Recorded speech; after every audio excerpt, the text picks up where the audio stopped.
In this video, we are going to talk about Zoom cloud recordings and how to download them as well as post them to Schoology. So the first thing you're going to do is when you are in your Zoom account, you want to make sure you are going to your settings.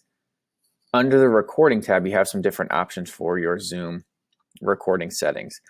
The first one is local recording. So this one I have on because I like to save it locally. I upload it to Schoology and then I delete it off of my computer right away. Because if you leave this on and do not delete them, it is going to take up space on your MacBook, as well as, cause things to maybe move slowly because there is a lot of things going on. So you could turn this off or on. If you leave it on, just remember when it downloads to your desktop or to your downloads, once you upload it, just make sure that you move it and delete it from your computer.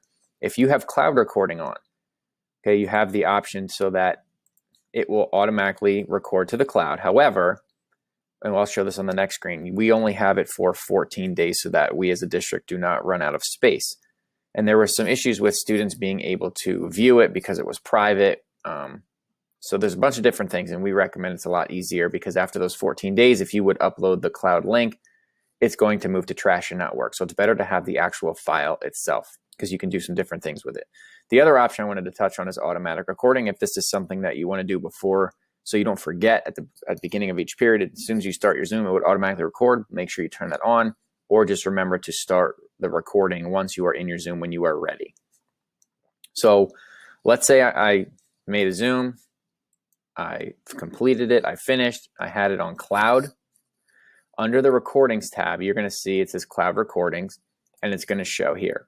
The first thing we need to do in order to get this to Schoology, because as you can see, cloud recordings will be deleted after they've been stored for 14 days. So if I would simply share this link on Schoology after 14 days, it's no longer going to be available. So it's nice to have the actual video of the lesson as a file that we can post to Schoology, and it will stay there forever.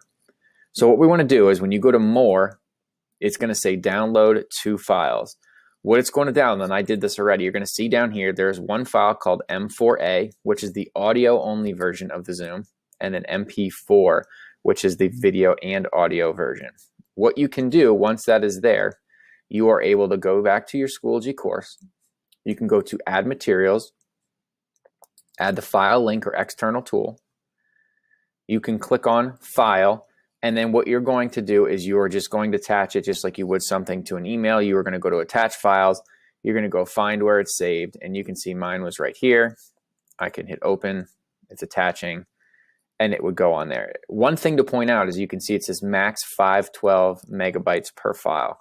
So if it's a really, really, really long recording, that could be an issue. So after this is done, I'm going to show you the other option you can do, which is by a link. So right now, I was in Zoom. I had a cloud recording. I went to More. I downloaded the 2 files. And again, we want the MP4 version. And all I did was I went back to Schoology and added it as a file. You can see it is complete. I'm going to add it, and then once that is done, at the very bottom of my course, I would see the MP4 version, and obviously I can edit and change that name. The other option is you can go into your drive. I can go to New,